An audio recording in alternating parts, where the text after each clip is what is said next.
UFC 319 Du Plessis versus Chimaev takes place this weekend, and I'm going to be breaking down every single fight on this card, starting from the early prelims all the way up to the main event, Dricus Du Plessis versus Khamzat Chimaev. And let's get started with these predictions. Starting off with the early prelim opener of Khamzat Chimaev versus JJ Aldrich. Let's get these loaded up. I'm going to be picking Khamzat Chimaev. I just think, it's WMMA. You could only get so, technical with WMMA.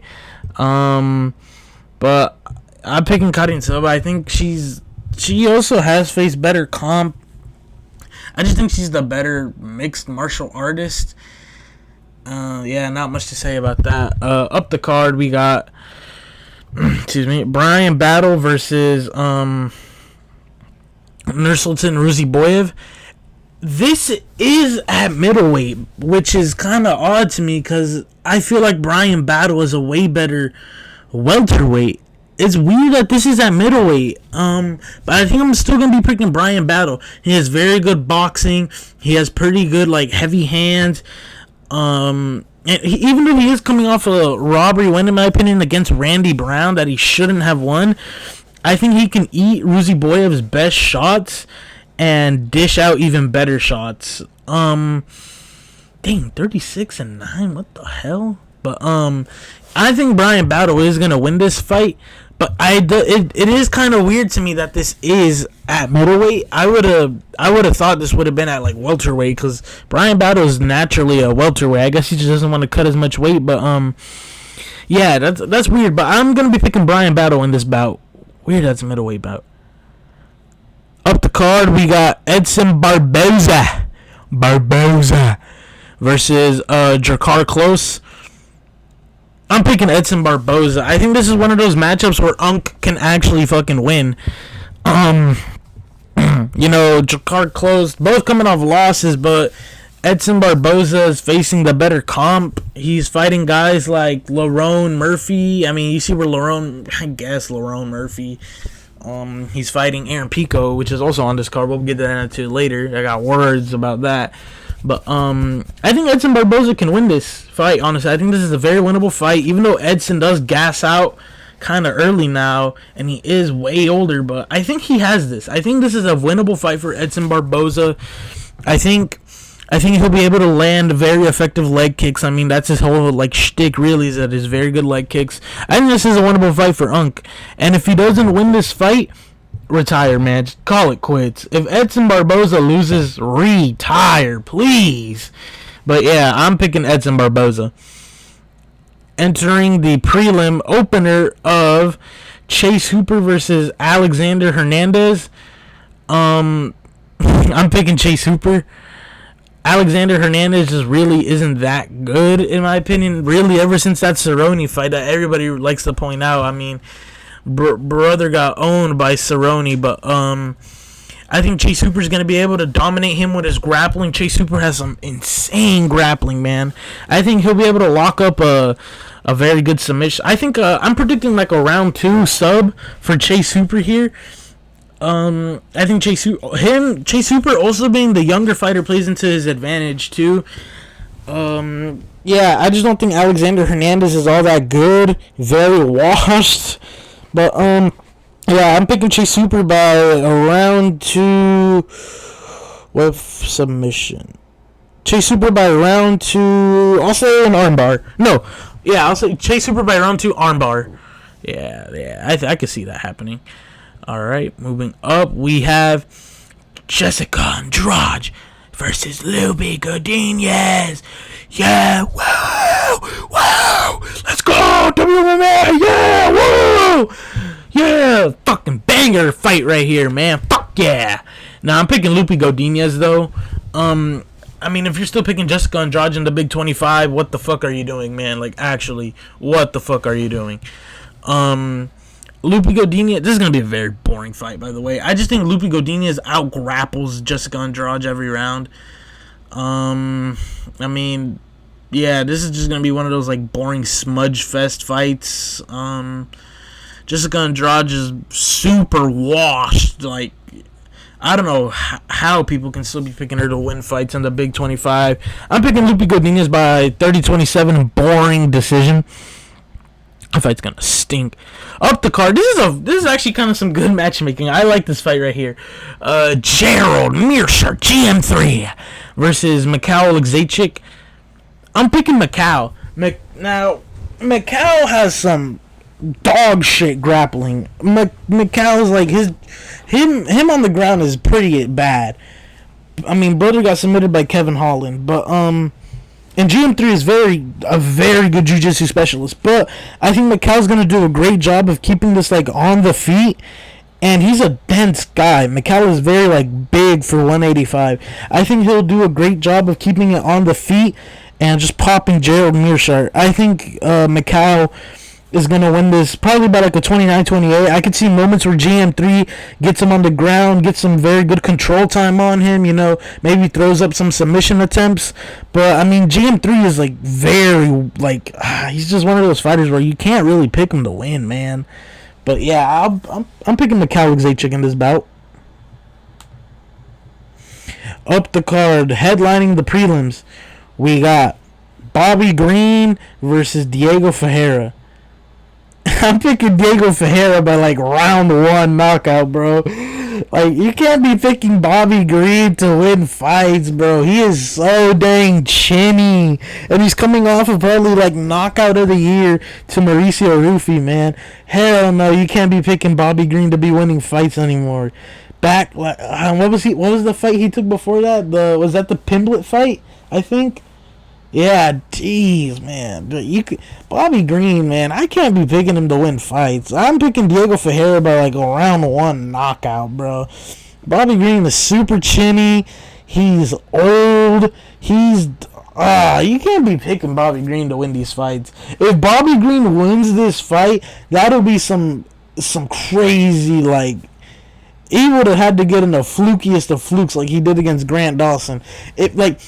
Oh, man, you just can't be picking Bobby Green, bro. You can't trust him to win fights. Oh, man, I feel ever since that Paddy Pimblett fight, I feel so stupid for picking him to beat Paddy, bro. But yeah, I'm picking Diego Ferreira by like round 1 knockout. And if Diego Ferreira doesn't finish Bobby Green, he is also kind of a bum himself, by the way. But moving up to the main card here, opening up the main card, we got Tim Elliott versus Kaya Sakura. I'm picking Kaya Sakura by like round 1 or 2 finish.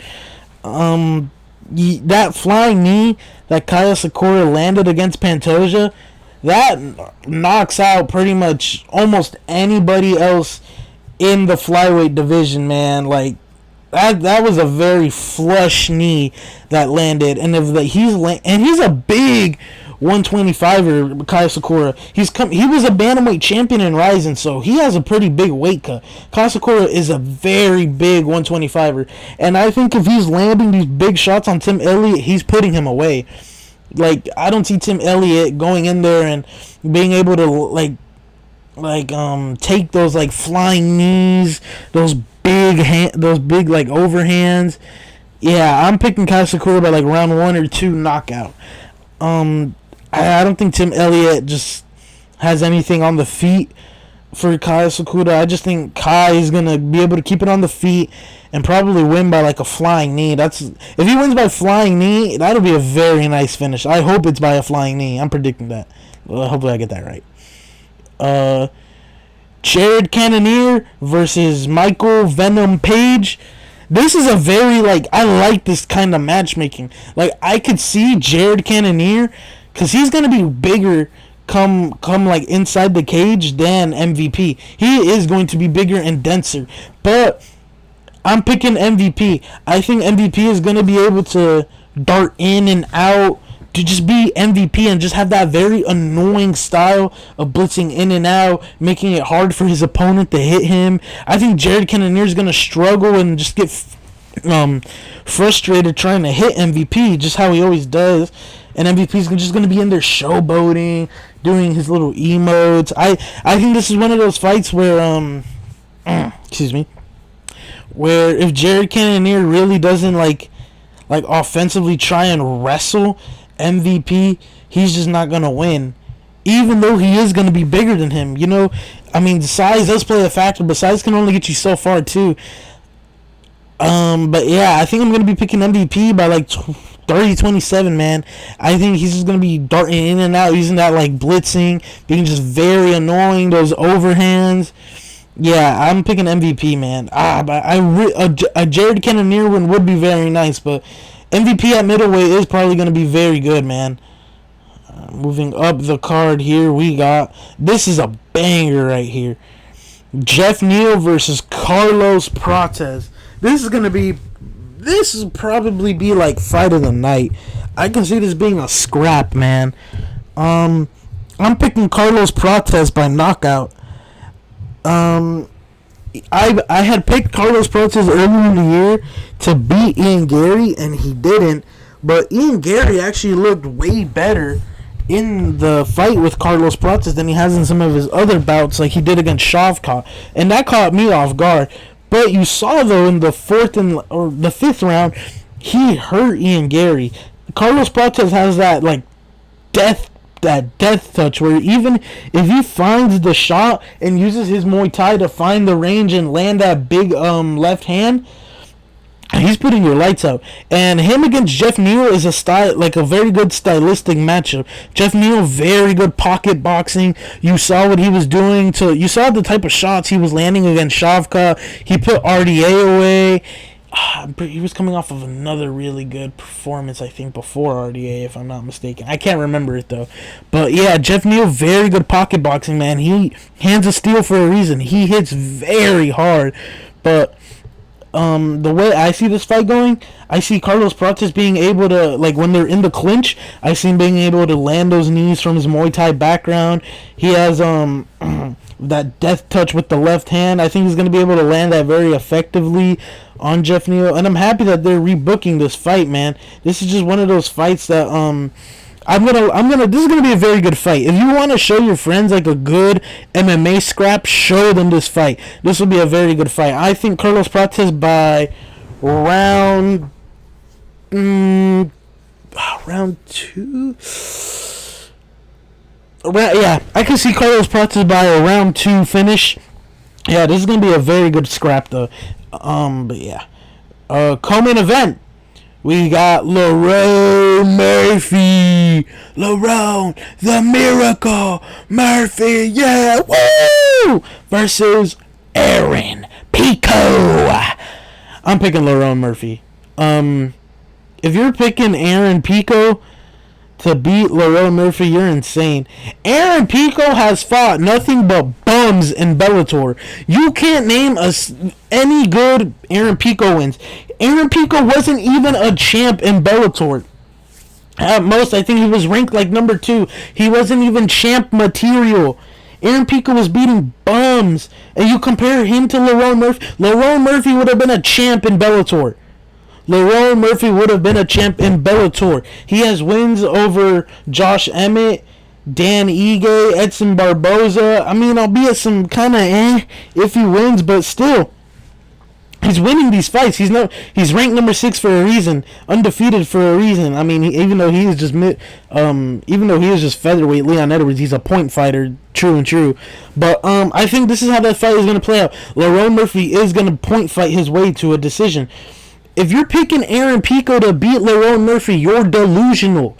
Aaron Pico is not beating Lerone Murphy. He just isn't.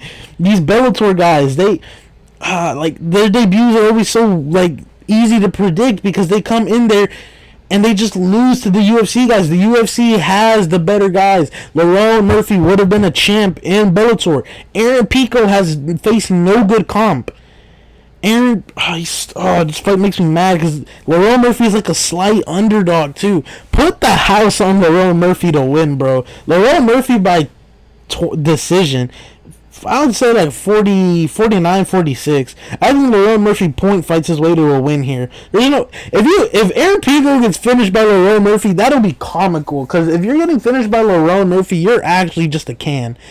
So yeah, I don't think Aaron Pico beats Lerone Murphy, dude. Lerone Murphy If Lerone Murphy loses, he is actually a can, bro. There is no way. And I hope if Aaron Pico were to win this fight, I hope they don't skip Mozart and give him the title shot against Volk. That would actually be so stupid. Mozart should get the title shot, but that's something else for another day.